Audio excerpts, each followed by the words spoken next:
විශේෂයෙන් අපි අද මේ මාධ්‍ය හමුව කැඳවන්නේ පසුගියදා අනුර දිසානායක සහෝදරයා පාර්ලිමේන්තුවට ඉදිරිපත් කරපු කෙරවලපිටිය යුගදනවි බලාගාරය පිළිබඳව ගිවිසුම මෙතෙක් පාර්ලිමේන්තුවට කැබිනට් මණ්ඩලයට ඉදිරිපත් නොකරපු ඒ ගිවිසුමේ කරුණු පිළිබඳව තවත් සාකච්ඡා කරන්න. දැන් අපිට පේනවා මේ ගිවිසුම පිළිබඳව විවිධ මත පළ වෙමින් තියෙනවා. සමහර කැබිනට් ඇමතිවරුම කිව්වා අපි මේ ගිවිසුම දැක්කේ නැතුණාට කමක් නැහැ. මොකද 69 ලක්ෂයක් ජනතාව ඡන්දෙ දීලා අනුමත කරලා තියෙන නිසා අපිට මේව අත්සන් කරන්න පුළුවන් කියලා. මම දැක්ක ඊයේ කියනවා සමහර අය මේ ගිවිසුම ඕන කෙනෙකුට බලන්න පුළුවන් මේක රහසිගත එකක් නෙමෙයි. ඒකින්ද අපි මේ ගැන වැඩි හෙව්වේ නැහැ කියලා. නමුත් මේ වෙනකම් පාර්ලිමේන්තුවේ ඉදිරිපත් කරේ නැහැ. සමහර කැබිනට් අමාත්‍යවරු මේ ගිවිසුමේ පිටපත් ලබා ගත්තෙත් අනුර දිසානායක සහෝදරයාගෙන් බව ඔබ කවුරුත් දැන් දන්නවා. ඒ වගේම නීතිපතිතුමා මේකට අනුමැතිය දීලා තියෙන නිසා මේකේ ප්‍රශ්නයක් නැහැ කියලා කියන ආණ්ඩු පක්ෂයේ മന്ത്രിවරුත් අපි දැක්කා. ඒ නිසාම තමයි මේ ගිවිසුමේ කරුණු පිළිබඳව අපිට කතා කරන්න වෙන්නේ. මේ ගිවිසුමේ මූලික කාරණාවක් තියෙනවා කැබිනට් මණ්ඩලයට ඉදිරිපත් කරපු කැබිනට් සංදේශයන්ගේ. සැප්තැම්බර් මාසයේ 6 වෙනිදා ඉදිරිපත් කරපු කැබිනට් සංදේශයේ තියෙන්නේ මූලික වශයෙන්ම මේ රාමුගත ගිවිසුම මගින් එකඟ වූ නිව් පෝර්ට්‍රස් එනර්ජි සමාගම විසින් වෙස්කෝස් පව පුජ්‍යලික සමාගමේ මහා භාණ්ඩාගාර ලේකම් සතු 140 කොටස් සඳහා තමයි මේ ගිවිසුම අවසර දීලා තියෙන්නේ අපේ කැබිනට් මණ්ඩලයට ඉදිරිපත් කර පත්‍රිකාව.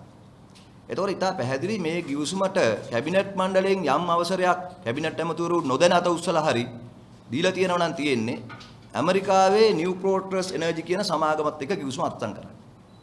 නමුත් දැන් මේ අත්සන් කරලා තියෙන ගිවිසුම ඔබ දන්නවා මේ වෙනකොටමත් මේක අත්සන් කරලා තියෙන්නේ නිව් පෝර්ට්‍රස් එනර්ජි සමාගමත් එක්ක නෙමෙයි. මේක අත්සන් කරලා තියෙන්නේ ඇත්තටම NFV ශ්‍රී ලංකා පවර් හෝල්ඩින්ග්ස් කියන LLC කියන සමාගමක් එක්ක. ඒතර එතන අපිට බරපතල ගැටලුවක් තියෙනවා මේක මොන වංචාවක්ද මේ කරලා තියෙන්නේ. ඒකදී දැන් මේ වංචාව හෙළිදරව් කරගැනීමේදී ආරම්භයේදීම අපිට පේන කාරණා ගණනාවක් තියෙනවා. මේ ගිවිසුම පිළිබඳව. මොකද මේ ආරම්භයේදීම පේන මේ ගිවිසුමේ අන්තර්ගතයෙන් තියෙනවද ගිවිසුම අත්සන් කරපු අපේ කැබිනට් මණ්ඩලයෙන් අනුමත කරපු කරුණු කියන කාරණාවට වඩා මූලිකවම ගිවිසුමක් අත්සන් කරනකොටම තියෙන අඩුපාඩු තියෙනවා මේකේ.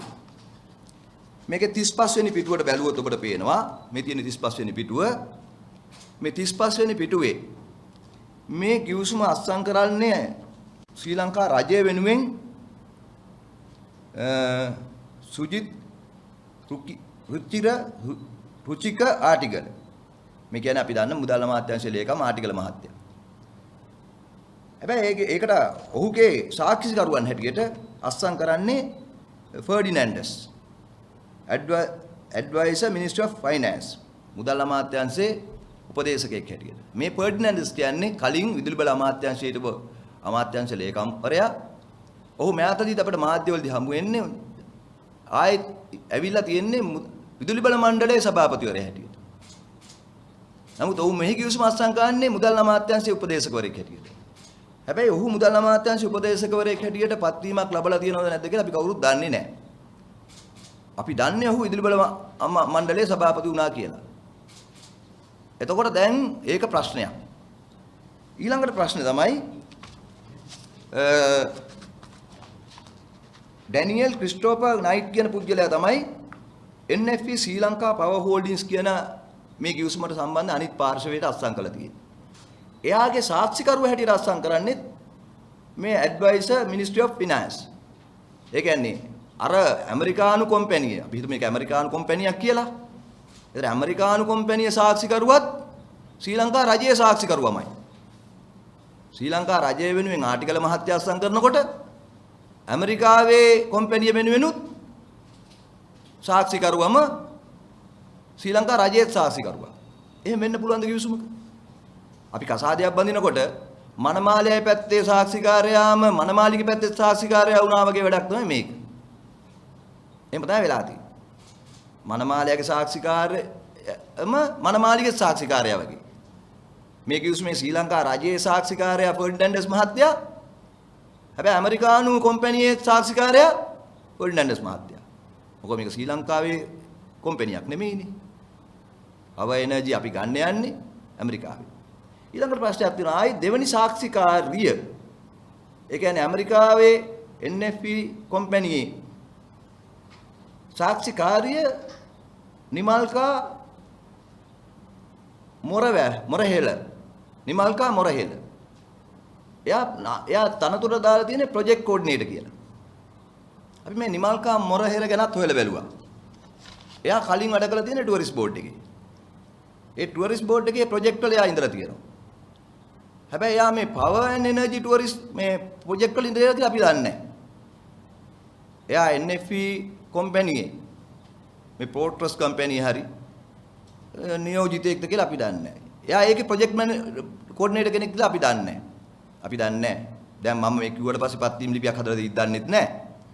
හැබැයි අපිට නම් හිතෙන්නේ මේ අර රෑ 12යි 6ට තමයි මේක අස්සම් කරේ.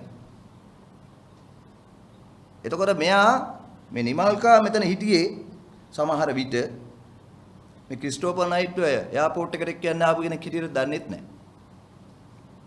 කොහොමද නිමල්කා මොරහෙලත් අස්සම් කරලා තියෙන්නේ ඇමරිකාවේ කම්පැනි වෙනුවෙන්. ඒතර ඇමරිකාවේ කම්පැනි වෙනුවෙන් තමයි සාක්ෂිකාරයෝ දෙන්නෙක් ශ්‍රී ලංකාවේ කට්ටිය අස්සම් කරලා තියෙන්නේ. මෙහෙම තමයි මේ කිව්සුම. මේ කිව්සුම පටන් මේ ශ්‍රී ලංකාවට අනාගතයට මේ විදුලි බල ශක්තිය සැපයීමට ශ්‍රී ලංකාවේ රජය වෙනුවෙන් ශ්‍රී ලංකාවේ පුරවැසියන් වෙනුවෙන් කිව්සුමක් අත්සන් කරන හැටි. ඉතින් මේවා දකින්නකොට අපිට හිතෙනවා මේවා පාර්ලිමේන්තුවේ කැබිනට් මණ්ඩලයට රටට හෙළිදරව් නොකළේ ඇයි කියලා හිතා ගන්න පුළුවන් කියලා. දෙපැත්තෙම සාක්ෂිකාරය එක්කෙනා වෙනකොට ප්‍රශ්නයක් තියෙනවා. ඒ තමයි බරපතල. ඊට පස්සේ මේ ක්‍රිස්ටෝෆර් නයිට් කියන්නේ කවුද? එයාගේ තනතුර මොකක්ද? එයා මේ නිව් ප්‍රෝට්‍රස් එනර්ජි සමාගමේ කවුද? මොකද මේ වගේ විශාල බරපතල ගිවිසුමක් අත්සන් කරනකොට අපේ ශ්‍රී ලංකා රජයේ කැබිනට් මණ්ඩලයේ මුදල් අමාත්‍ය බැසිල් රාජපක්ෂ මහත්තයා කැබිනට් මණ්ඩලයට ඉදිරිපත් කරපු අනුමැතිය ගත්ත රටට බල ශක්තිය ගේන අලුත් බල ශක්තිය. අපි දන්නේ නැති එකක් ඒක. රට ජනතාව දන්නේ නැති එකක්. පෝර වගේ තමයි. අලුත් පෝරක් හඳුනා දෙනවා වගේ තමයි දැන් මේ LNG හඳුනා දෙනකොට. ඒක ගේන ඇමරිකානු සමාගමෙන් එන්න එපයි ලොක්ෙක්ම. හැබැයි අපි දන්නවා මේකේ අන්තිම පිටුවල තියෙනවා power of attorney එකක්. බලය පවරලා. ඒ බලය පවරලා තියෙන්නේ chief financial officer ක්‍රිස් ගනීටා. එයා තමයි එහෙ ඉන්න NFE ශ්‍රී ලංකා power holdings එකේ CFO chief financial officer ප්‍රධාන මූල නිලධාරියා. එයා බලය පවරලා වල තියෙනවා මේ ක්‍රිස්ටෝෆර්ට. අඩුතරමේ එයාවත් මෙහෙට එන්නේ නැහැ. මේ සමාගමේ ප්‍රධානින් එන්නේ නැහැ. ක්‍රිස්ටෝෆර් ඩැනියෙල් තමයි ඒවල තියෙන්නේ. ක්‍රිස්ටෝෆර් ඩැනියෙල් ඊට වඩා කවුද කියලා අපි දන්නේ නැහැ. කොහොම හරි එයාව තමයි ඒවල තියෙන්නේ ශ්‍රී ලංකා රජයත් එක්ක මේ ගිවිසුම අත්සන් කරන්නේ.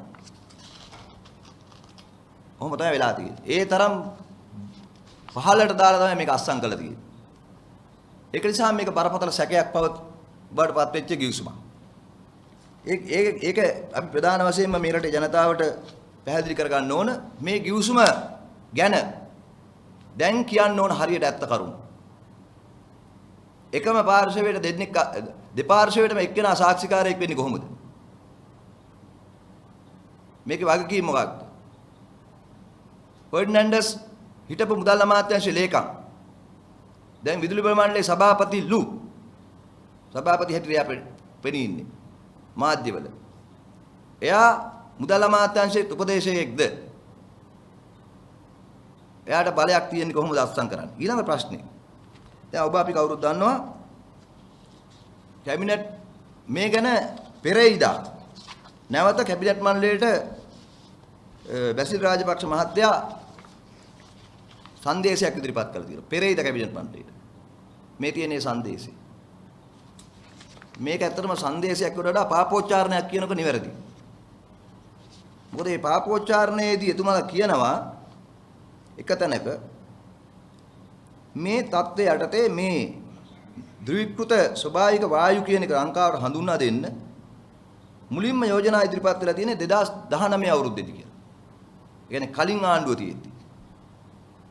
ඉතින් ඒ කලින් ආණ්ඩුවත් මේකට සම්බන්ධයි කියන එක තමයි මේ කියන්නේ. ඒතර යෝජනාව නිව් පෝර්ට්ස් එනර්ජි ලිමිටඩ් එකෙන් 2019 දී තමයි ශ්‍රී ලංකා රජයට ලැබිලා තියෙන්නේ.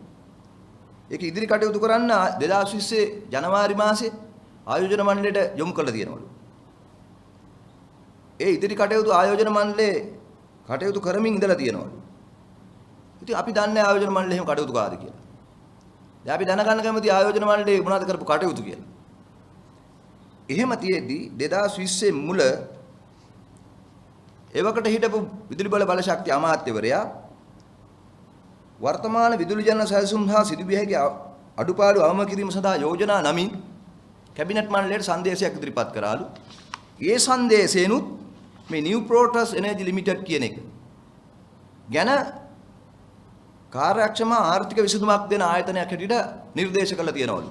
මේ කියන්නේ මහින්ද අමරවීර අමාත්‍යවරයා ගැන. ඒ කියන්නේ දැන් 2020 මුල මහින්ද අමරවීර ඇමතිවරයාත් බලශක්ති ඇමති හැටියට ඉඳද්දි මේ නිව් පෝර්ට්ස් එක අනුමත කරලා තියෙනවලු. මේක හොඳයි කියලා තියෙනවලු. කාර්යක්ෂම විසඳුමක් කියලා තියෙනවලු. ඉතින් අපි හොයලා බැලුවා එතුමා එහෙම කියලා තියෙනවද කියලා. මේ තියෙන්නේ ඔය කියන අමරවීර අමාත්‍යවරයා ඉදිරිපත් කරපු පත්‍රිකාව. මේ පත්‍රිකාවේ අමාත්‍යවරයා කියලා නෑ එහෙම කතාවක්. ඔහු කියන්නේ recommendation වල කියන්නේ to authorize the transmission license to call counter proposal from prospective bidders. දැන් මෙහෙම යෝජනාවක් ඇවිල්ලා තියෙනවා.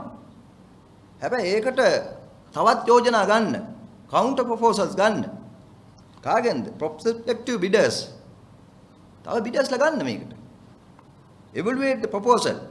අන්න ඒවා evaluate කරන්න, අගය කරන්න. treasury secretary පත් කරන්න project committee, cabinet appointed negotiating committee. ඊට පස්සේ දෙන්න recommendation. නිර්දේශ දෙන්න කියලා තමයි මහින්ද අමරවීර මහත්මයා කිව්වා කියන්නේ. එතකොට මේ පෙරේද කැබිනට් මණ්ඩලයේ ඉදිරිපත් කර මුදල් අමාත්‍යාංශයේ බැසිල් රාජපක්ෂ අමාත්‍යවරයාගේ කැබිනට් සංදේශය ගැන දැන් මහින්ද අමරවීර මහත්මයා කියන්නේ මොකක්ද? අපි දැනගන්න කැමති, රට දැනගන්න කැමති හිටපු බලශක්ති ඇමති මහින්ද අමරවීරගේ නිර්දේශය ඇත්ත ප්‍රකාශය මොකක්ද කියලා. මහින්ද අමරවීර මහත්මයා කියන්න ඕන මේ රටට දැන්. ඔයා එකඟ වුණා 2020 මුල නිව් පෝර්ට්ස් එනර්ජි එක තමයි කාර්යක්ෂම විසඳුම කියලා. අපි දන්නේ නැහැනේ මහින්ද අමරවීර මහත්මයා මේ කැබිනට් සංදේශය දාලා වෙන එකකට එකඟ වුණාද කියලා. ඒකින්ද ඇත්ත කතාව මහින්ද අමරවීර මහත්මයා දැන් රටට කියන්න ඕන. කැබිනට් සංදේශය නම් තියෙන්නේ තවත් අයගෙන් ටෙන්ඩර් කැඳවන්න, ඒවා අගය කරන්න, අගය කළ වාර්තාවක් කැබිනට් මණ්ඩලයට දෙන්න කියලා. හැබැයි බැසිල් රාජපක්ෂ ඇමතිවරයා කියනවා මේක කාර්යක්ෂම විසඳුමක් කියලා එදා මහින්ද අමරවීර අමාත්‍යවරයා කිව්වා කියලා. ඊළඟට දෙවනි කොටසේ එතුමා කියනවා 2020 ඔක්තෝබර් මාස 20 වෙනිදා තම පූර්වගාමියා යොදන ලද ශීර්ෂය, පූර්වගාමියා කියන්නේ කවුද? මහින්ද අමරවීර.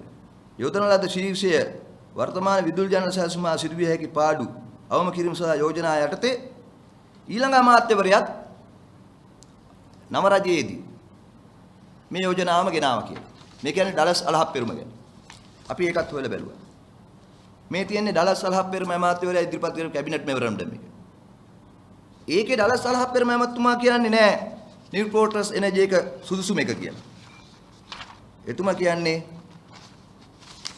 එතුමාගේ රෙකමෙන්ඩේෂන් වල අර වගේමයි කියන්නේ.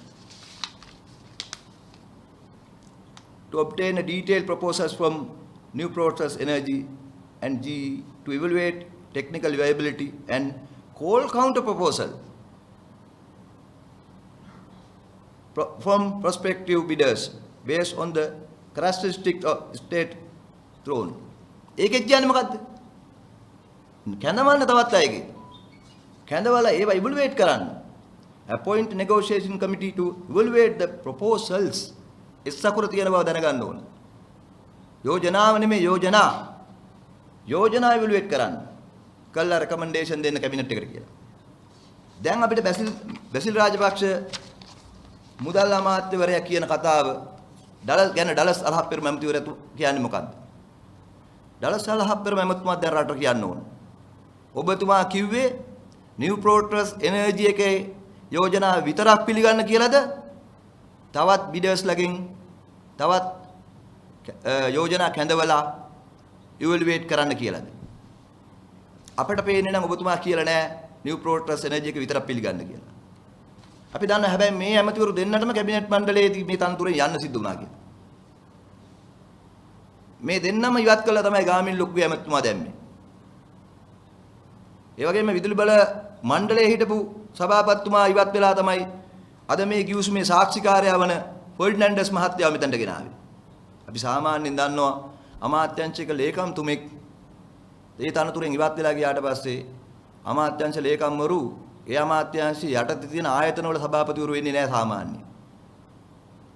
අමාත්‍යාංශ ලේකම්වරු කියන්නේ පරිපාලන සේවයේ එන වැදගත් මහත්තුරු. එතුමා බලපු ආයතනයකම සභාපති වෙනවා කියන්නේ ටිකක් පහතට වැටෙන එක.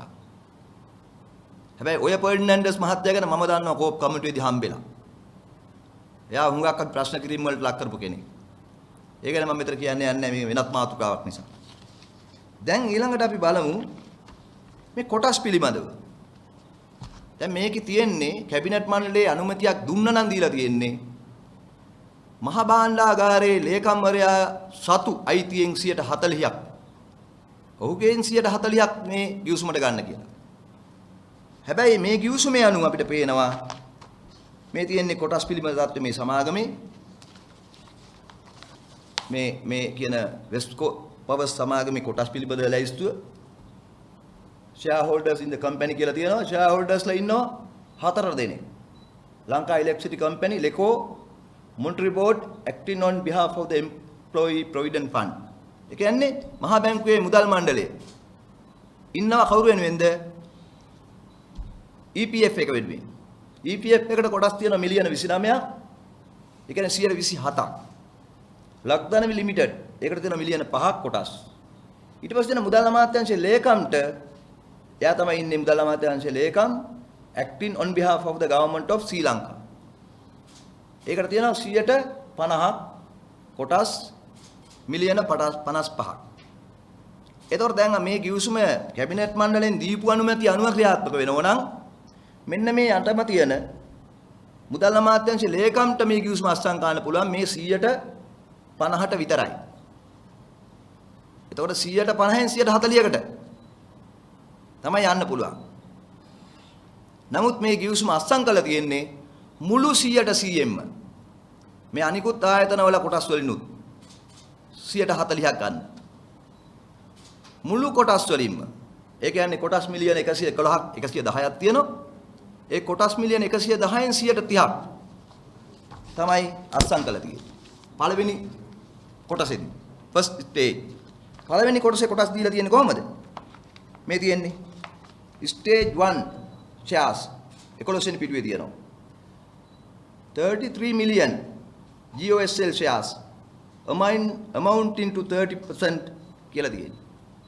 ඒ කියන්නේ මුළු කොටස් වලින් මිලියන 110න් 130ක් ගණන් හැදුවම තමයි මිලියන 33ක් එන්නේ. මේක බරපතල තත්ත්වය තමයි මොවුන් එතකොට මේ ලෙකෝ එකේ කොටසුත් අරන් තියනවා EPF එකේ කොටසුත් අරන් තියනවා මේ ගිවිසුම අනුව. හැබැයි කැබිනට් මණ්ඩලය අනුමත කළ තියෙන්නේ මුදල් අමාත්‍යාංශයේ ලේකම්වරයා සතු කොටස් වලින් 140ක් ගන්න විතරයි. හැබැයි අරන් තියනවා මුළු සමාගමේම කොටස් වලින්. ඒ කියන්නේ ලෙකෝ එකට අයිති, අර්ථ සාධක අරමුදලට අයිති, ලක්දනවියකට අයිති කොටසුත් ඇතුල් කරලා මුළු කොටස් වලින් 150ක් 140ක් පළවෙනි පියවරේදී. දැන් අපි අහනවා EPF එකේ කොටස් ගන්න මහා බැංකුවේ මුදල් මණ්ඩලයක් අවසරය දීලා තියෙනවද? කොහොම මුදල් මණ්ඩලයේ අවසරය මේකට අමුල්ලා තියෙනව කොහේ හරි? මේ ගිවිසුම හොර ගිවිසුමක් තමයි. මේක නිව් ප්‍රෝටස් එනර්ජි එකත් එක්ක ගහලා නැහැ. අපි හිතමු මේ ගහලා තියෙන සමාගමත් එක්ක ගිවිසුම ගහන්න හරි මහා බැංකුවේ මුදල් මණ්ඩලයේ දීපු අවසරය කො? මොකද මහා බැංකුවට අයිති අර්ථසාධක අරමුදල. අර්ථසාධක අරමුදල කියන්නේ මේ රටේ හැම කම්කරුවෙක්ගේම අරමුදල. ඒකේ කොටස් ඇමරිකාවට විකුණන්න හරි හොර සමාගමකට විකුණන්න අපේ රටේ අර්ථ සාධක සමාජික අවසරයක් දීලා නැහැ. මුදල් මණ්ඩලයේ අවසරයක් දීලා නැහැ. ඒක බරපතලයි. ඒක බරපතලයි. ඒ නිසා අපි දැනගන්න කැමතියි. දැන් කියන්න ඕන බැසිල් රාජපක්ෂ අමාත්‍යවරයා අර්ථ සාධක අරමුදලේ කොටස් මේ රටේ මහ ජනතාවගේ කොටස් මේ හොර කම්පැනියට දෙන්න කවුද අවසර දුන්නේ කියලා. ඒක තමයි බරපතල ප්‍රශ්නේ. මොකද ඊළඟට ප්‍රශ්නේ තියෙනවා මේ සමාගම ඒක තියෙන 39 වෙනි පිටුවේ මේ ගිවිසුමේ sellers obligation කියන කොටස තියෙනවා. මේ ගිවිසුම අනුව ඒගොල්ලෝ අස්සම් කළ තියෙන ගිවිසුම අනුව මේ කොටස් විකිණීමෙන් අධ්‍යක්ෂකවරු 4 දෙනෙක් පත් කරන්න ඕන කියලා. මේ සමාගමට. ඒ කියන්නේ දැන් ඉන්න අධ්‍යක්ෂක මණ්ඩලයේ ඉවත් කරලා කම්පැනි රෙජිස්ට්‍රාර්ට යවන්න ඕන අලුතින් අධ්‍යක්ෂකවරු 4 දෙනෙක් පත් කරලා. ඒතර ප්‍රශ්නේ තියෙන්නේ 4 දෙනා පත් කරනකොට දැනට මේ සමාගමේ අධ්‍යක්ෂකවරු 7 දෙනා ඉන්නේ. ඒතර 140ට මේගොල්ලෝ ඉල්ලනවා 4 දෙනෙක්. 7න් 4ක් ඉල්ලනවා. මේ කිවිසුම අනුව එකඟ වෙලා තියෙනවා ලංකාවේ රජය. ආටිකල මහත්තයලා එකඟ වෙලා තියෙනවා අධ්‍යක්ෂකවරු 7 දෙනාගෙන් 4 දෙනෙක් පත් කරන්න. ඒ බහුතර අධ්‍යක්ෂක මණ්ඩලය එතනට යනවා. තීන්දුව తీරන ගන්න ඒගොල්ලෝ.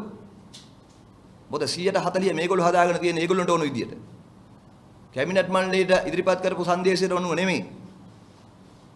ඒතර අධ්‍යක්ෂකවරු 4 දෙනෙක් පත් කරා මේගොල්ලන්ට බහුතරේ තීන්දුව తీරන ගන්නේ මේ කොටස් ටික විකුණනවද නැද්ද? ඊළඟට මේ කම්පැනිට මොකද කරන්න කියලා තීන්දුව తీරන ගන්නේ කවුද? ඒ 4 දෙනා බහුතරේ වෙලා. එතකොට අපි අහනවා අර්ථ සාධක අරමුදලේ සමාජිකයෙක් නැද්ද? අර්ථ සාධක අරමුදලේ කොටසුත් ඊළඟට මොකද කරන්න කියලා තීරණය ගන්න ඒගොල්ලෝ. ප්‍රශ්නේ බරපතල ඉතින්. අර්ථ සාධක අරමුදලට බලපෑම් ගන්න පුළුවන් විදිහට තමයි මේ අධ්‍යක්ෂකවරු හදාගෙන තියෙන්නේ. 7න් 4ක් ඒගොල්ලෝ ඉල්ලන්නේ කොහොමද? අධ්‍යක්ෂක මණ්ඩලය පත් කරන්න ඒගොල්ලෝ අවශ්‍යතාවය හදාගෙන තියෙනවා. මේ පළවෙනි අධිරේම මේ අපි දැන් කතා කරන්නේ ගෑස් සැපීම ගැන නෙමෙයි. ගෑස් සැපීම වෙනම කතා. ඒක අපි වෙනම කතා කරමු. දැන් මේ ගිවිසුමේ තියෙන අඩුපාඩු. අපි අහන නීතිපති ලංකාවේ. දැන් බැසිල් රාජපක්ෂ මහත්තයා මේ පෙරේද කැබිනට් මණ්ඩලයට මේ කරපු පාපෝච්චාරණ සංදේශයේ ඉදිරිපත් කරනවා. මේ වාතාවරණය යටතේ නීතිපතිවරයාගේ අවශ්‍ය අදාළ අනුමැතින් ලැබීමෙන් අනතුරුව භාණ්ඩාගාරයේ ලේකම් විසින් 2021 සැප්තැම්බර් 17 වෙනි දින ශ්‍රී ලංකා රජය වෙනුවෙන් නිව් ප්‍රෝටස් එනර්ජි ලිමිටඩ් සමග කොටස් මිලදී ගැනීමේ හා විකිණීමේ ගිවිසුමට අත්සන් තබන ලදී කියලා. තාම කියන්නේ නිව් ප්‍රෝටස් කියලා. මේක නිව් ප්‍රෝටස් නෙමෙයි. මේක ශ්‍රී ලංකා හෝල්ඩින් කියලා ගහගත් එකක්. අපි අහන්න ඕනේ දැන් නීතිපතිගේ අනුමැතිය කොහොමද හම්බුනේ මේකට? මුදල් මණ්ඩලයේ මහ බැංකුවේ මුදල් මණ්ඩලයේ ලියුමක් බැලුවද නීතිපති? දැන් එහෙනම් මේ ගිවිසුමේ තියෙන්න ඕන නීතිපතිගේ අනුමැතිය. අපි දන්නවා සාමාන්‍යයෙන් ගිවිසුමක් නීතිපතිවරයා අනුමත කරනකොට ඒක නීතිපති දෙපාර්තමේන්තුවට යවන්න ඕන. ඊට පස්සේ නීතිපති දෙපාර්තමේන්තුවෙන් ඒකට අංකයක් දෙන්න ඕන. ෆයිල් එකක් අරින්න ඕන. නීතිපතිගේ නිලධාරියෙක් ඒ වෙනුවෙන් කටයුතු කරන්න ඕන. ගිවිසුමේ අවස්ථානුකූලව ඇති වෙන වෙනස්කම් සාධාරණීකරණය කරන ලේඛන තියෙන්න ඕන. මේකේ නීතිපතිගේ මුකුත් නැහැ. නීතිපතිගෙන් හම්බු නැහැ කියන නිර්දේශ මේ ගිවිසුමේ නැහැ. ඒවා තියෙන්න ඕන. මේකේ තියෙන්න ඕන අනිකුත් ආයතන වලින් ලැබිච්ච අපිට පේන මේකේ අවසාන ඇමුණුම් වල තියෙනවා. අන්න අර ක්‍රිස්ටෝපර් පත් කරලා යන පවර් ඔෆ් ඇටර්නි එක තියෙනවා. රජයේ තාක්ෂේරුකාර දෙපාර්තමේන්තුවෙන් මේකේ ෂෙයාර්ස් වැලියුේෂන් එකක් කරපු තාක්ෂේරු කරනගේ ලිපියක් තියෙනවා. කො නීතිපතිගේ නිර්දේශ. මේ තියෙන ශ්‍රී ලංකා තාක්ෂේරු දෙපාර්තමේන්තුවේ නිර්දේශ. එහෙම තියෙනවා නම් නීතිපතිගේ නිර්දේශයක් තියෙන්න එපා. නීතිපතිතුමා අපට හම්බේ අධිකරණයේදී. මොකද අපි මේ වෙනුවෙන් නඩුවක් දාලා තියෙනවා. නඩුවේදීත් අපි ඒ ගැන කතා කරමු. හැබැයි දැනට මේ රටේ ජනතාව දැනගන්න ඕන නීතිපතිගේ නිර්දේශ මේකේ තියෙනවයි කියලා කිව්වට මේ ගිවිසුමේ නෑ කියලා. මේ ගිවිසුමේ එහෙම එකක් නෑ. ඊළඟට මේ ගිවිසුමේ තව බරපතල කාරණාවක් තියෙනවා. ඒක තමයි මේ කිවිසුමේ 4 වෙනි පිටුවේ තියෙනවා ඇෆ්ලියේට් කියලා. මොකද මේ කිවිසුමේ 4 වෙනි පිටුවේ මේ තියෙන අර්ථ නිරූපණ මේ ඇෆ්ලියේට් කියන වචනේ අවස්ථා කිහිපයක උදලා තියෙනවා. ඒ කියන්නේ අනුබද්ධ සමාගම්. මේ කිවිසුමට ඒගොල්ලෝ ඇතුල් කරලා තියෙනවා. මොකක්ද මේ ඇෆ්ලියේටර්ස්ලා? කවුද අනුබද්ධ කට්ටිය? මත මේක ඊළඟට කියනවා ඇෆ්ලියේට් කෙනෙක් කියන්නේ controlling power එක.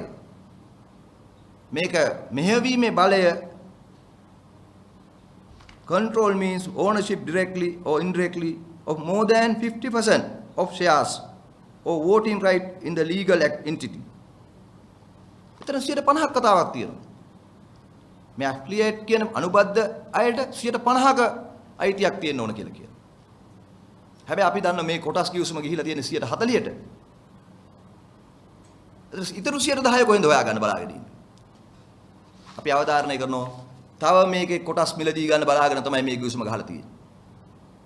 ඉතුරු 10%ත් හදාගන්න තමයි බලාගෙන තියෙන්නේ. ඇෆ්ලියේට් වෙන්න පුළුවන් ඇත්ත නිව් ප්‍රෝටස්ලා. දැන් මේ කිවිසුම ගහන්න විතරක් හදාගත්ත කම්පැනි තමයි මේ ශ්‍රී ලංකා කෑල්ල දාගත්ත දෙලවරාවල ලියාපදිංචි කරපු සමාගම ඇමරිකාවේ. හැබැයි නිව් ප්‍රෝටස් ඉන්නේ නිව්යෝක් වල. මේ දෙලවරාවල ලියාපදිංචි කරපු සමාගම තමයි NFP ශ්‍රී ලංකා පවර් හෝල්ඩින් කියන එක. එතකොට තුන්වෙනි එක ඉන්න මේකේ. ශ්‍රී ලංකා රජය ආටිකල මහත්තයා ක්‍රිස්ටෝපර් නයිට් මේ ශ්‍රී ලංකා හෝල්ඩින්ස් එක වෙනුවෙන් අත්සන් කරපු කෙනා ඇෆ්ලියේටඩ්ලා ඉන්නවා. අපි දන්නේ නැහැ. අපිට දැනගන්න ඕන ඇෆ්ලියේටඩ්ලා කවුද කියලා. ඒගොල්ලෝ 50ක් ගන්න යනවා. 50ක් ගන්නේ කොහෙන්ද කියලා අපි දන්නේ නැහැ. අපිට සැකේ තියෙන අර්ථසාධකාර මුදල ගැන. අර්ථසාධකාර මුදලේ ඉතුරු 127ක් මේකේ තියෙනවා. දැනටත් හොරා කාලා තියෙන මේකෙන් අර්ථසාධකාර මුදලේ කොටස්. ඉතුරු ටික ගහන්න පුළුවන් මේගොල්ලෝ. ඒක තමයි ඇෆ්ලියේටඩ් කියන එක දාගෙන තියෙන අනුබද්ධ කරලා තියෙන. ඊළඟට මේක නීති අනුකූලභාවය. මේක පාර්ලිමේන්තුවට ගේන්නේ නැත්තේ ඇයි? මේක කැබිනට් මණ්ඩලයට හැංගුවේ ඇයි? ඒ හංගපු හේතු හොයාගන්න ඕන. මේ තියෙන්නේ අපේ ආණ්ඩුක ව්‍යවස්ථාව. අපේ ආණ්ඩුක ව්‍යවස්ථාව 157 වෙනි වගන්තිය තියෙන්නේ අන්තර්ජාතික කිවිසුම් හා සම්මුති.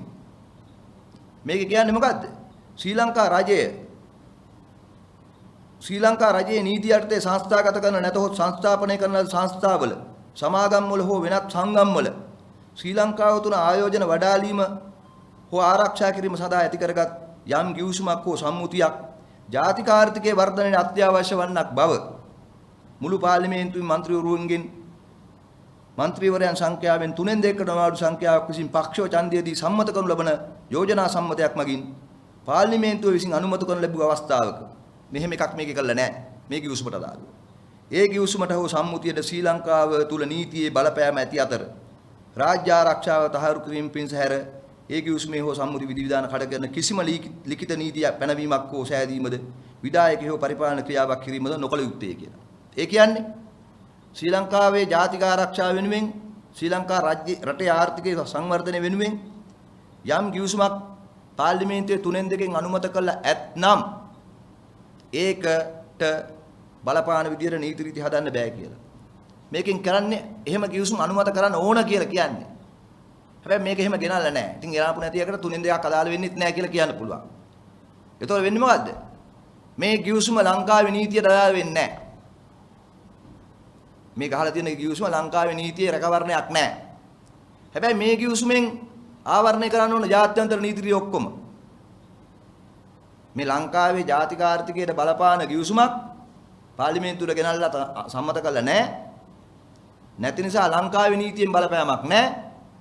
හැබැයි මේ කිවිසුමේ මේ කියලා කිවිසුමේ තියෙනවා මේක අදාළ වෙන තැන්. මේක එක තැනක කියනවා මේකට අදාළ වෙන එංගලන්ත නීතිය. තව තැනක කියනවා මේකේ බේරුම් කරණයක් යන්න ගියොත් එන්න. යම් ගැටලුවක් සම්බන්ධයෙන් බේරුම් කරන ස්ථානයේ සිංගප්පූරුව. ඒ වගේම මේකට අදාළව කියනවා මේ කිවිසුමේ වෙළඳ කොන්දේසිය වලට බලපාන එක්සත් ජාතිකයේ වෙළඳ කොන්දේසි කොමිසමේ දේවල්. ඒව ඔක්කොම අදාළ කරලා තියෙනවා. හැබැයි ශ්‍රී ලංකාවේ නීතිය අදාළ කරන්නේ නැහැ. ඇයි? හොරකම් කරන නිසා. හොරහිත තියෙන නිසා. මේක හරිනම් කරන්න ඕන. මෙතන මේ 157 ආණ්ඩුක්‍රම ව්‍යවස්ථාවට ගේන්න ඕන. මේ කිව්සුම 157 වගන්තියට අනුකූලව පාර්ලිමේන්තුව ඉදිරිපත් කරා නම් 3/2 ඡන්දෙන් සම්මත වෙන්න ඕන. ඒ විතරක් නෙමෙයි එතකොට ශ්‍රී ලංකාවේ රැකවරණය මේකට තියෙනවා. මේ අපේ රටට මේ කිව්සුමෙන් අගතියක් වෙනවා නම් ශ්‍රී ලංකාවේ රජයට වෙනුවෙන් ශ්‍රී ලංකාවේ නීතියට බැඳෙනවා. ශ්‍රී ලංකාවේ නීතියෙන් මේක ගලවලා තියෙන්නේ. මේක හයි කරලා තියෙන සිංගප්පූරුවේ ආබිට්‍රේෂන් එකට. මේක හයි කරලා තියෙන එංගලන්තයේ ඒ නීති රීති යටතට. ඒ කියන්නේ මොකද්ද? ඒ කම්පැනි වැඩේ හරියට කරගෙන තියෙනවා. අපේ කට්ටිය ශ්‍රී ලංකාවේ නීතියෙන් මේක අයින් කරලා තියෙනවා. බරපතල ප්‍රශ්නේ ශ්‍රී ලංකාවේ නීතියෙන් විතරක් නෙමෙයි.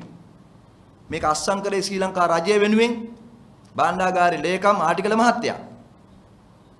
මේ විකුණන්න හදන්නේ අපේ රටේ බලශක්තිය සම්බන්ධ අයිතිය. හැබැයි මේ කිව්සුමේම 45 වෙනි පිටුවේ සඳහන් කරනවා සෙලර්ස් වොරන්ටි කියන කොටසේ සෙලර් කැපැසිටි. ඒ කියන්නේ සෙලර් කියන්නේ කවුද? අපි. ශ්‍රී ලංකා රජයේ කොටස් ටික.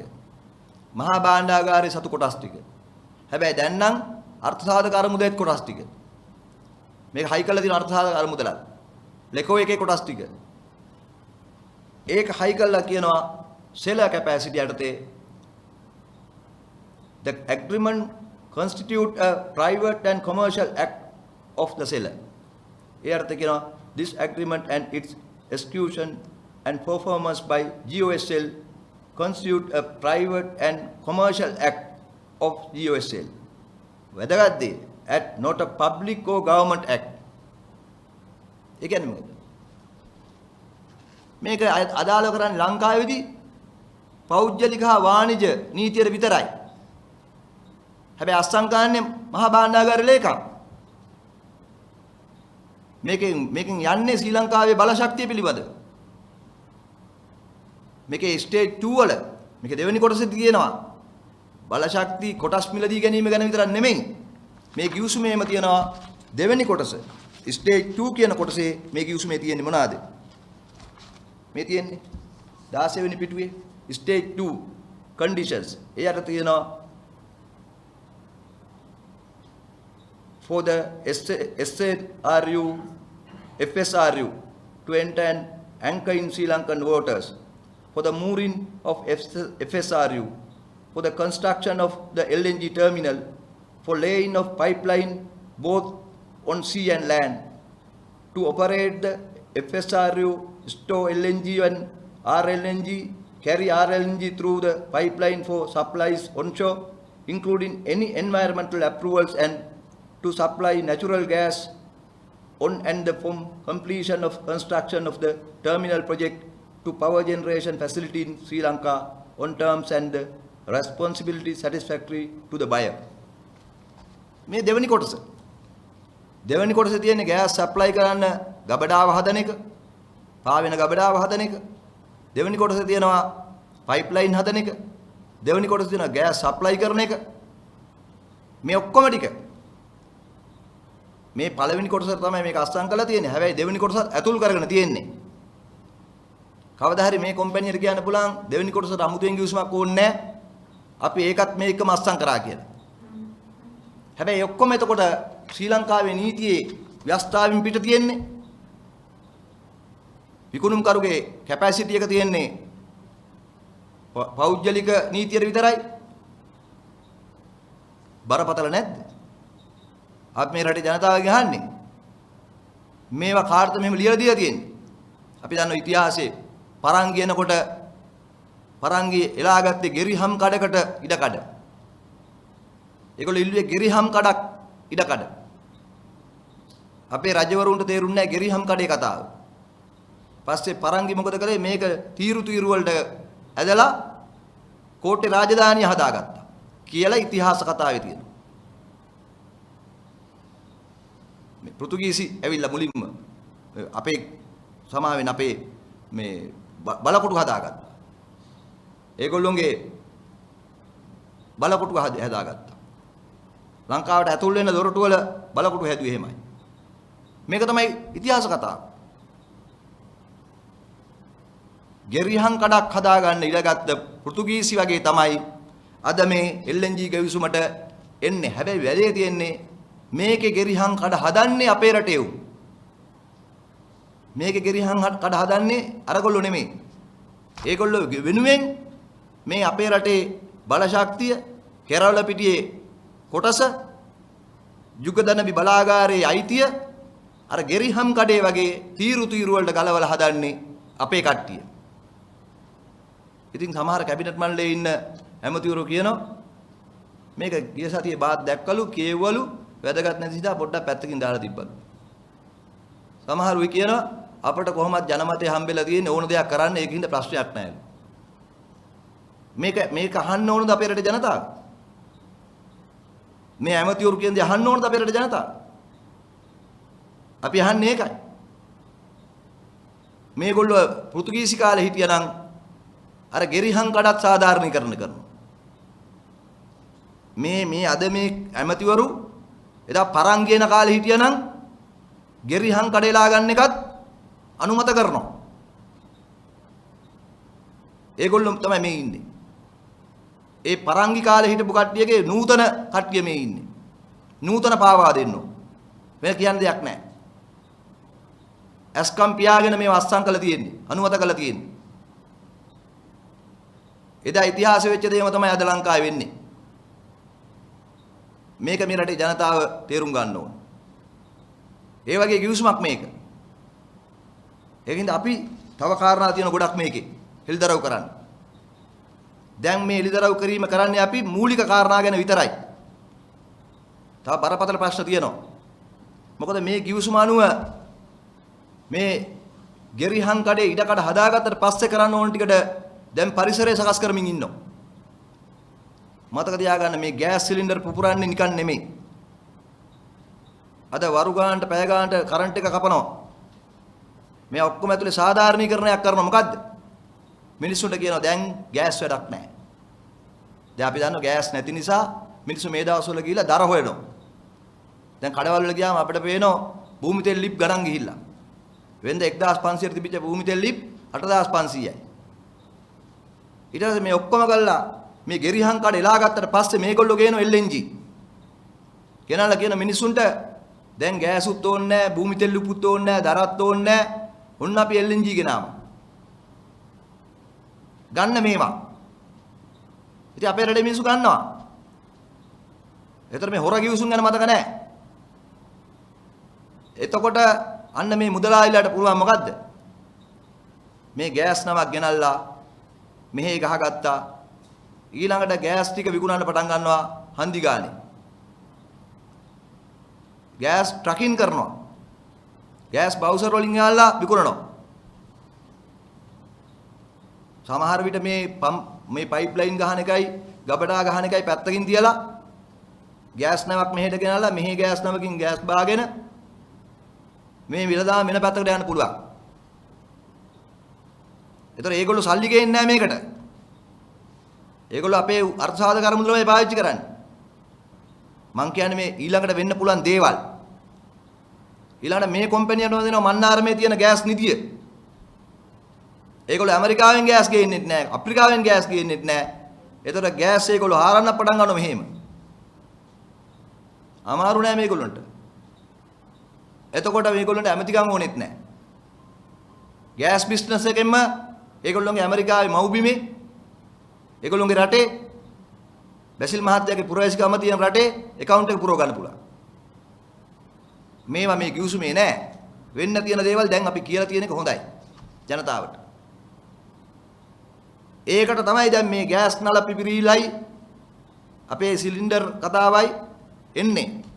මොකද අපි දන්නවා ලංකාවේ LNG වලට මාරු කරනකොට දැන් LP ගෑස් වෙළඳාම ඉන්න මුදලායිලාට තැනක් නැති වෙනවා. දැන් ඒ මුදලායිලා ලෑස්ති වෙනවා ඊළඟට LNG බිස්නස් එකට. ඒගොල්ලෝ දැන් LP ගෑස් වලට මෙහි හම්බන්තොට හදාගෙන තියෙන ගබඩාවල් ඒ වෙළඳාම ලාෆ් ගෑස් මුදලායිට පාඩු වෙනවා. එතෙන් ඒගොල්ලෝ කරනවා ඊළඟට LNG වලට මාරු වෙන්නේ. ඔක තමයි වෙන්නේ. ඒකින් තමයි දැම්ම දර විකුණ ගන්න කට්ටිය විකුණ ගන්න. ඒ භූමි තෙල් ලිප් හදාගන්නේ දැන් විකුණන කට්ටිය මේ දවස්වල විකුණ ගන්න. මොකද භූමි තෙල් ලිප් ඕනත් නැති වෙනවා. ගෑස් සිලින්ඩර් ඕනත් නැති වෙනවා. ඒවා එපා කරවීමේ ක්‍රියාවලියකුත් දැන් මේ වෙනවා. මොකද ඊළඟට LNG එන්නේ. LNG බලාගාර ගහලා පයිප්ලයින් ගහලා මේවා හදන්න ලොකු කාලයක් යනවා. මම කියන්නම් බැසිල් මහත්තයා ඊළඟට කැබිනට් මණ්ඩලයට කරන යෝජනාව. එයා ඊළඟට කියනවා අපිට ඉච්චර කල් බලන් ඉන්න බෑ. අපි ගෑස් නැවක් ගෙනල්ලා බංකරින් පටන් ගමු. මොකද අද සිංගප්පූරුව තමයි මේ අපේ කලාපේ බංකරින් කරන්නේ ගෑස් වල. ඊළඟට බංකරින් බිස්නස් එකට එන්න තමයි මේ හදන්නේ. ඒ කියන්නේ නැව් වලින් ගෑස් LNG බිස්නස් එක. බංකරින් ඇන් ට්‍රකින් ඊළඟට. ට්‍රකින් කියන්නේ අපේ මේ බවුසර් වලින් කරන බිස්නස් එක. ඕක තමයි ලංකාවේ ඊළඟ බිස්නස් එක. ඒ බිස්නස් එකට ඕන කරන නීත්‍යානුකූලභාවය හොර රහසේ ගිවිසුම් ගහලා හදා ගැනීම තමයි දැන් මේ කරන්නේ. මේ අපි කියන්නේ ඉදිරි අනාවරණයක්. මේ ගෑස් වෙළඳාමේ ඊළඟ පියවර. ඒකත් මේ දැනට අපි කියලා තියෙනවා. මේ මුදලායිලා අපේ රට වෙළඳාම් කරන්නේ එහෙමයි. මේ වෙළඳ මාෆියාව අද කැබිනට් මණ්ඩලයේ ඉන්නවා. මේ වෙළඳ මාෆියාව බලශක්ති වෙළඳ පොලේ ඉන්නවා. ඒ නිසා තමයි මම මේක අනාවරණය කරන්නේ. මේගොල්ලෝ මේ එක්සත් ජනපදයේ තියෙන මේ ඩෙලවරා කියන ප්‍රාන්තයට ගියේ මේ බිස්නස් එකට. නැත්තම් නිව් ප්‍රෝසෙස් එනර්ජි කියන්නේ හොඳ කම්පැනියක්. නම් ඒගොල්ලෝ එන්නේ නීත්‍යානුකූල ක්‍රමයට. තව දෙයක් තියෙනවා මට අමතකුණා ඒක කියන්න. ඒකත් කියන්න. මේ පෙරේදා මුදල් අමාත්‍යාංශයට දාපු පාපෝච්චාරණ සංදේශේ බැසිල් රාජපක්ෂ මහත්තයා කියනවා මේකට සම්බන්ධ වුණාලු මේ අර 2020 නොවැම්බර් 2 වෙනිදා අමාත්‍ය මණ්ඩල සටහනක් මගින් විදේශ අමාත්‍යවරයා ඇමරිකා එක්සත් ජනපද රාජ්‍ය ලේකම් අතිගරු ඒකට නම් අතිගරු කියලා දාලා තියෙනවා. මයිකල් ආර් පොම්පියෝ මහතාගේ ශ්‍රී ලංකාවේ නිල සංචාරය. ඒ මයික් පොම්පියෝත් මේක කිව්වලු. මයික් පොම්පියෝ කියලා තියෙනවා මේ ගෑස් වෙනදාම ඕගොල්ලෝ කරගන්න කියලා. දැන් තමයි ඒකත් කියන්නේ. අපි ඒ කාලේ කිව්වා මේ පොම්පියෝ එන්නේ හොඳ කර නෙවෙයි කියලා. ඉතින් මයික් පොම්පියෝත් ඇවිල්ලා කිව්වලු මේ සාකච්ඡාවලදී නිව් ප්‍රෝටස් එනර්ජි යෝජනාව ගැන අවධානය කරන්න කියලා. මේ ශේෂ්ත්‍රයේ ගැටළු කතාවලු ඊට පස්සේ මේ තවදුරටත් විදේශ අමාත්‍යාංශයේ ලේකම්වරයාගේ ශ්‍රී ලංකා ආයෝජන මණ්ඩලය යොමු කරන ලද 2020 නොවැම්බර් 6 වෙනි නියත ලිපිය මගින් නිව් ප්‍රෝටස් එනර්ජි ලිමිටඩ් ඉදිරිපත් කරන යෝජනාව පිළිබඳ විශේෂ අවධානය යොමු කළා. පොම්පියෝත් ගාවගෙන ඇමරිකානු තානාපතිත් ගාවගෙන.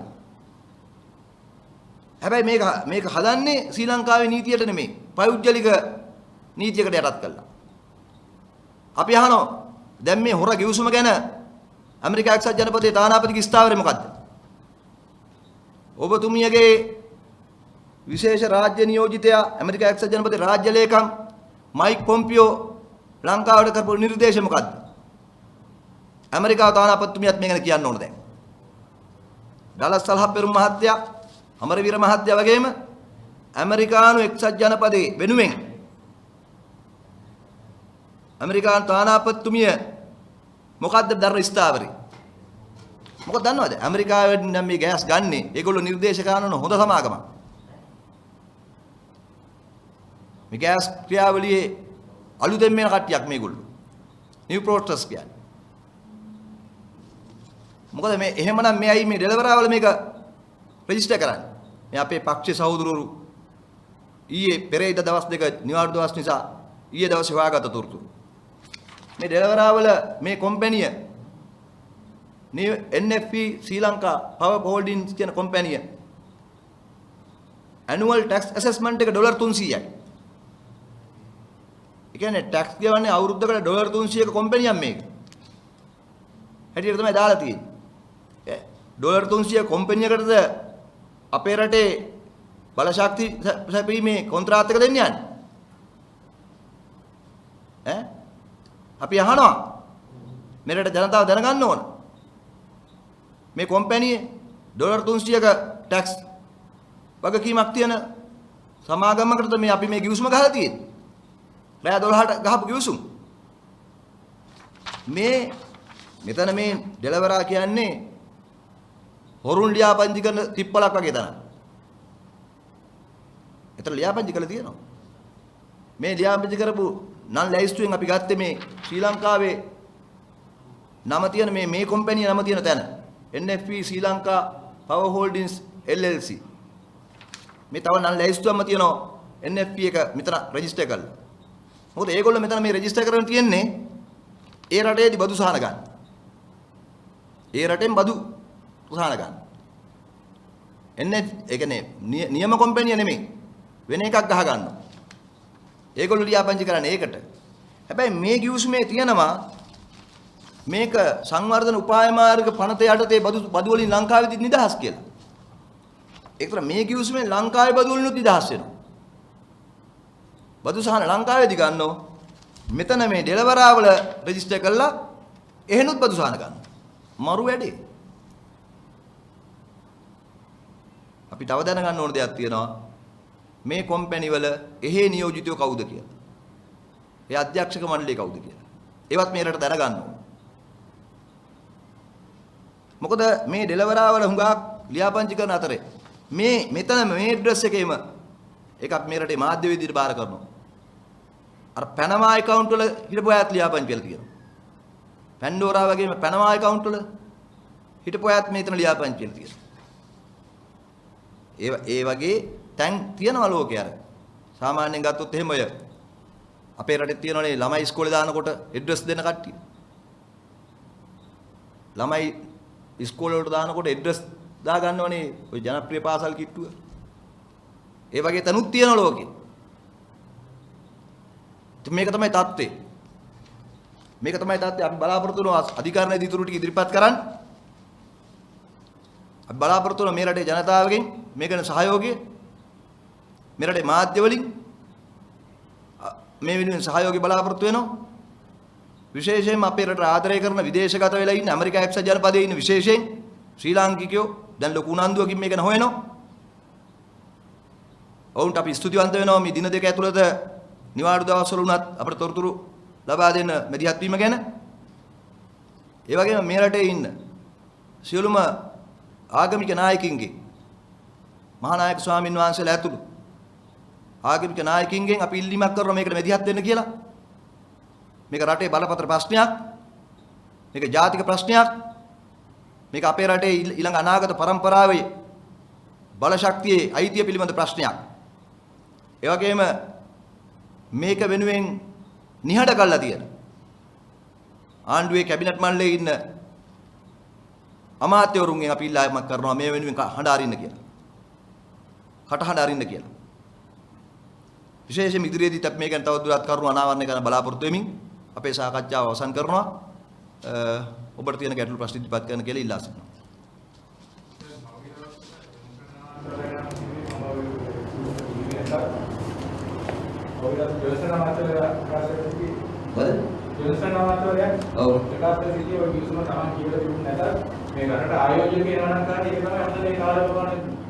ඒක තමයි මම කිව්වේ. අර පරංගික කාලේ හිටපු ගෙරිහම් කඩට ඉඩ දුප්පු කට්ටිය තමයි. ඒගොල්ලෝ S2 පියාගෙන තමයි ආඩ අස්සම් කළා තියෙන්නේ. ආයෝජන එනවා කියලා මේවත් ආයෝජනද? මේවා ආයෝජනද? මේවා ආයෝජන නම් මීට වඩා හොඳයි කොහේ හරි රටකට ගිහිල්ලා ඇමරිකා එක්සත් ජනපදයට ගිහිල්ලා අර හෝම්ලස්ලා වගේ ඉන්න කට්ටිය ඉන්න හිඟා කනවා. අන්න එහෙම හිඟා කෑවන. මීට වඩා දෙනවා මිනිස්සු එනවා. කැබිනට් මණ්ඩලයේ ඉන්න කට්ටිය යවුවා නම් හොඳයි ඇමරිකා එක්සත් ජනපදයේ පේමන්ට් එකේ ඉඳලා හිඟා කාලා වරින් කියලා. මේ වගේ රට පාව දෙන්නේ නැතුව. අපිට කියන්න තියෙන ඉච්චරයි. ඒගොල්ලෝ පාර්ලිමේන්තුවෙත් ඇවිල්ලා නිදා ගන්නවා කැබිනට් මණ්ඩලෙත් ගිහලා නිදා ගන්නවා. ඉතින් ඒකින්ද ඔය මේ මිනිසුන්ට අපේ රටේ නිල නිවාස දෙන්නේ. ඉස්සරහින් පස්සෙන් ගාඩ් එක දාලා ආරක්ෂකයෝ දීලා පරිස්සම් ගන්න ඕන මේ මිනිස්සුත්. අපි මේ රටේ ජනතාවගෙන් අහන්නේ. ආරක්ෂකයෝ දීලා, නිල වාහන දීලා, නිල නිවාස දීලා පරිස්සම් ගන්න ඕන S2 පියාගෙන කියවන්නේ නැතුව අස්සම් කරලා රට විනාශ කරන විකුණන මේ මිනිස්සුද? ඕවා මම කියන්නේ ඒ වගේම මේ මාධ්‍යවල තව පෙන්වන්න බුදුමන්. ඒක රටේ ජනතාවට තේරෙයි මේ මිනිස්සු කැබිනට් මණ්ඩලයට යවන්න ඕනේ මොකටද කියලා. යවුවේ මොකටද කියලා. ඒ කියන ප්‍රකාශ වැඩිපුර දාන්න. හොඳයි. අපෙන් නම් ඒවට පැහැදිලි කිරීම ඉල්ලන්න එපා. මොකද අපෙත් කේන්ති වැඩි වෙනතු. දැන් ඒක කියනවා මේ සම්මතයෙන් ඕන කියලා පාර්ලිමේන්තුව ප්‍රකාශ කරා. දැන් ඔය වගේ ප්‍රකාශන කරන කැබිනට් සමාජවල ඉන්න භාගිනේ ගොඩ වගේ කරනවා. මම ප්‍රකාශ කරේ නෑ. ව්‍යවස්ථාවේ තියෙන දේ මං කිව්වේ. ව්‍යවස්ථාවේ තියෙනවා ජාතික ආරක්ෂාව ගැන එහෙම නැත්නම් ජාතික ආර්ථිකය ගැන වැදගත් ගිවිසුම් අන්තර්ජාතික ගිවිසුම් හා සම්මුතීන් ඇති වෙනවා නම් ඒවා රටේ නීතියට අදාළ වෙන්නේ පාර්ලිමේන්තුවේ සම්මත කරාම කියලා. සම්මත කරන්න ඕන කියන්නේ මම නෙමෙයි ශ්‍රී ලංකාවේ ව්‍යවස්ථාව. ඉතින් මේ ව්‍යවස්ථාවේ දිවුරුම් දීලා තමයි මේගොල්ලෝ ඇවිල්ලා ඉන්නේ පාර්ලිමේන්තුවට. ඒගොල්ලන්ට එහෙම කියන්න දෙයක් බෑ කවදාකවත් මම දැක්කේ නෑ දන්නේ නෑ. මට නිින්ද ගිය වෙලාවක තමයි උක දාලා තියෙන්නේ කියලා. එහෙම කියන්න බෑ. ව්‍යවස්ථාවට අනුව පාර්ලිමේන්තුවේ ඉන්නවනේ.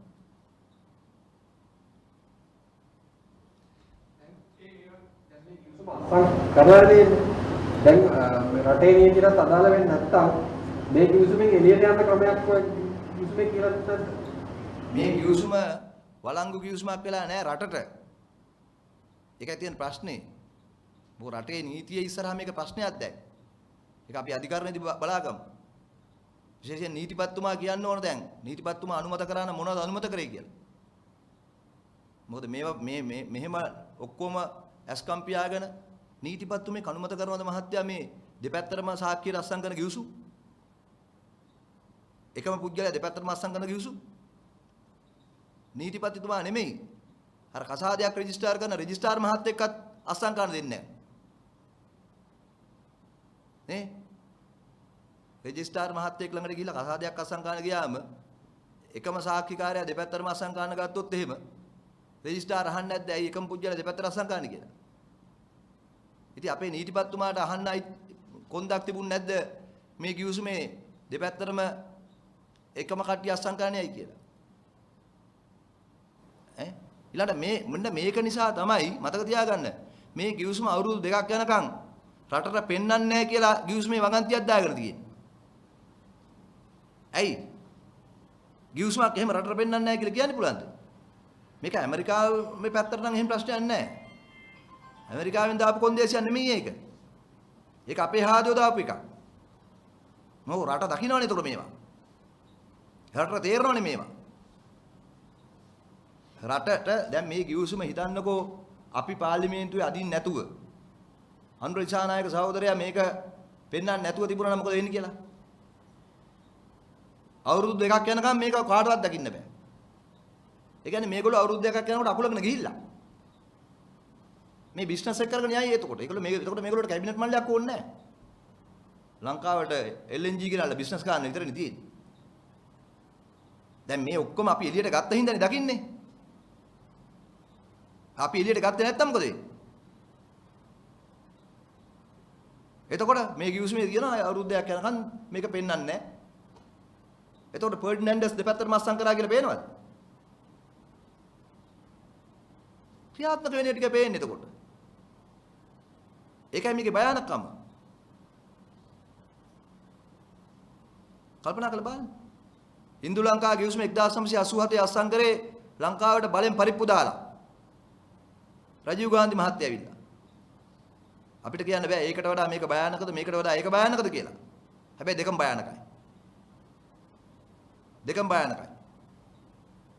එදා ඒකෙන් පස්සේ තමයි ඉන්දියා හමුදාව ලංකාවට කොට බැස්සේ. ඊට පස්සේ තමයි අපේ රටේ ජනතාව ඒකට විරුද්ධව මහපාරට බැස්සේ. ඒ වගේම තමයි මේවා. අවුරුදු 2ක් මේ රටේ ජනතාව දකින්න නැති කිව්සුමක් බවට පත් වෙනවා මේක. අපි එල්දරව් කරේ නැත්තම්.